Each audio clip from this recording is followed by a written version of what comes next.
No matter your age, your plan for retirement can start today. From the News Channel 5 Network, this is the Retirement Report. Good morning. Welcome to the Retirement Report. I'm Hank Parrott, your host, and we're going to be talking about retirement today, of course, but about approaching retirement. There's been some interesting statistic that I came across that I want to share with you this morning. One of those being, for instance, that according to on these reports, this is about the median household income. One of the good news is that it's rising. The bad news is it's been stagnant for almost 20 years and is just now rising. Though a lot of people are going to be playing catch up. 78% of Americans, and this was kind of a startling statistics, are living paycheck to paycheck. 50% of Americans are not able to afford even a $500 emergency. And this was the one for me that was a bigger concern. 86% of Americans have less than $100,000 in assets. When it comes to planning, more than ever, people have not planned well enough. And this is one of the things that there's some recent reports. Nationwide puts out this report that I'm going to go over with you. And part of that has to do with preparedness of retirement. Here's another one. This is from the Retirement Risk Report, National Retirement Risk Report. And this had to do with people being able to, attain and maintain our standard living quality of life. That's what we all at least want to do that, right? Throughout our retirement years, not have to worry about running out of money.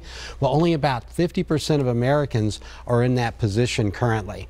What we're going to be talking about this morning is how to prepare, how to maximize the different things you'll have available, such as Social Security, your investments, how to make the most of those, how to minimize taxes on those investments, how to minimize taxes on Social Security, how to make sure basically you keep more money so that your money will last longer. So these are all things we're going to cover today on the show. And for the first 10 callers to my office this morning, we're going to get this out for you right up front, 615-376-5325. I'm going to help you as far as putting together a free retirement income analysis. This is a retirement income plan to make sure that you're going to, in fact, have enough money to be able to attain and maintain your standard living, your quality of life, no matter how long you live, not have to worry about running out of money, how to minimize taxes, how to maximize your, when it comes to your investments, for instance, how do you get the best growth on that with that, the growth that you need, in fact, the needed rate of return to accomplish your financial goals, and at the same time minimize risk. We're in the second longest bull market in history. We know that at some point we're going to have a bear market. We want to be prepared for that by having our investments lined up currently, now. In other words, this is a great time to do an investment analysis and see what kind of risk in a down market you may be subject to. So if you're one of the first 10 callers to my office, 615-376-5325. Tess is standing by. She'll get your information. She'll send you out a little packet, a checklist of things to bring to your appointment with me. And again, 615-376-5325. And when you come in to see me, I'll give you a free copy of my book, 7 Steps to Financial Freedom in Retirement. What is financial freedom, right? Financial freedom means being able to do all the things you want to do in retirement. It's being able to have that lifestyle that you desire, be able to maintain your current standard of living and still add in for some fun money and some enjoyable things in retirement to make the most of it.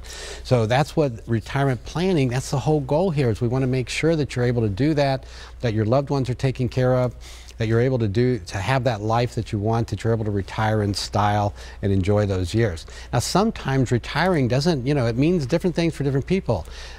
It's not the sitting on the rocking, with the rocking chair on the front porch kind of thing. A lot of times this may be that a lot of people, work in retirement. A lot of people continue to work in either doing what they've done their entire lives. Maybe they really love. I'm one of those. I love what I do. I don't ever intend to retire as far as, stop doing this. I'm going to have a great lifestyle. I get to do the things I want to do. But part of what I like doing is this. So when you find something that you really enjoy, that you're passionate about, that you love doing, why would you want to stop doing that, right? But maybe you want to do it a little differently. Maybe in retirement that looks a little different for you. And this is where I find with a lot of clients that's exactly the case. They may work less, they may work fewer hours, they control what their schedules are more. They have more time for other things that they also enjoy so that they have a balanced life. And they've got the money and the resources to be able to do the things they want as well, and things with their family. I've got a client planning a trip to Europe with her family. She's going to take the whole family and go to Europe. What a great what a great trip. What a great way to to enjoy your retirement years, you know. And how many times I've had clients that do the same kind of things, whether it's, you know, a big trip like that, or maybe just going down to Florida and, you know, having a place down there that the family comes to. Whatever it is for you that you enjoy, that's what we want to do with your retirement planning. We want to be thinking of those things. When it comes to the retirement risk, understanding today that when it comes to things like taxes, as an example, when you're planning, minimizing taxes comes into so many different areas. Social Security benefits. When do you start taking Social Security benefits? Would you do it at 62? Is it going to be at 66, your full retirement age, at 70? What's going to be better for you? Understanding what your break-even age is. That's some of the things we're going to cover as well, and that's what we cover when we do planning for clients, is helping to make that decision. Understanding when you're navigating there's a minefield of tax traps in our progressive tax system. Understanding how those work can help keep more money in your pocket. The provisional income tax formula, for instance, is one of those that determines whether your Social Security benefits are going to be taxed or not. Understanding how that works when you're making certain decisions about how you withdraw money, how you set up your retirement income plan. All of that can be done in such a way that we can minimize taxes, including on your Social Security benefits. When it comes to your investments, understanding how that works, capital gains rates, where they kick in. The difference between knowing this could be the difference between paying a 0 tax on a capital gain or a 20% plus tax on a capital gain. Huge differences here, and this is all things that if you know how to do it, that's money you get to keep, as opposed to wasting it by having to pay unnecessary taxes simply because you didn't understand how the system worked. So when you do a planning, and with my clients, not only do we get that plan set up front where we're accommodating, you know, we're looking at what those tax implications may be based on certain decisions they might need to make.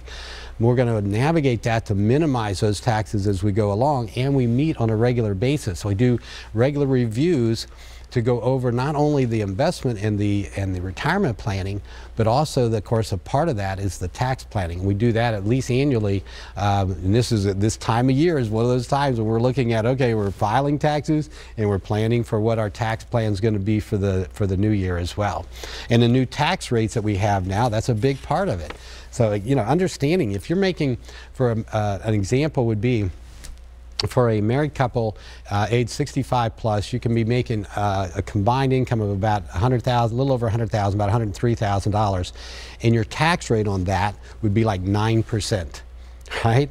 So that's really great. Now, here's the other piece though. If you go over that amount, and this is where how you're pulling income from retirement accounts and that can come into play, or if you're selling off certain assets, this is another part that can have an effect. It can cause your Medicare benefits to go up. It can cause your Social Security benefits to be taxed. It can bump you from a 0 capital gains tax rate up to a 15% capital gains tax rate. You can go from that 9% tax rate that you've had on that first $100,000 to anything over that being taxed at 22%. That's over double, right, that your taxes would jump to. Understanding how these things work and what these different triggers are within the tax system are ways that you can minimize taxes and not unnecessarily pay taxes you don't need to pay. All right, so we're approaching retirement. Let's take a look. We've got a little PowerPoint to share with you as we go along this morning. And the first one is approaching retirement. How should I approach retirement? And we're going to talk about some recent retiree findings. Do you have that first slide up for me? There we go. So in the next one, 50% of retirees wish they had done more planning. I think it was Mickey Mantle that was quoted as saying that he would have, you know, if he had known he was going to live that long, he would have taken better care of himself. And this is where, you know, if you'd known you were going to live as long as you were, you probably would have done more planning. Recent retirees wish they had done things differently. They wish they had saved more. They wish they had, you know, they had planned to spend more and not less. In other words, in retirement, that they were thinking they weren't going to need as much to live on as in fact they do. Consider the reality of working in retirement. This is another thing, planning for it, thinking in terms of, well, what might I do and how many hours might I work, and, you know, what would that look like? Paid more attention, of course, to general planning, especially, you know, each year, and then checking in. Are we on track? Are we, you know, accomplishing our goals here? And then invested more aggressively in their 20s, 30s, and 40s. And this is another area, and it's about saving more and investing more aggressively. Those two kind of go together. And how to put together a plan that you can minimize risk, right, the volatility, and still accomplish that goal that others are taking more risk to accomplish. All right, we're going to take a break. When we come back, I'm going to dive into this, and we're going to get into a lot of different areas: Social Security, investing, taxes, everything, and how we can put this together in a plan for you, thinking, basically, again, how can I attain and maintain my standard of living, my quality of life, no matter how long I live? We're going to get into that and more. Join us here. We'll be right back on the Retirement Report.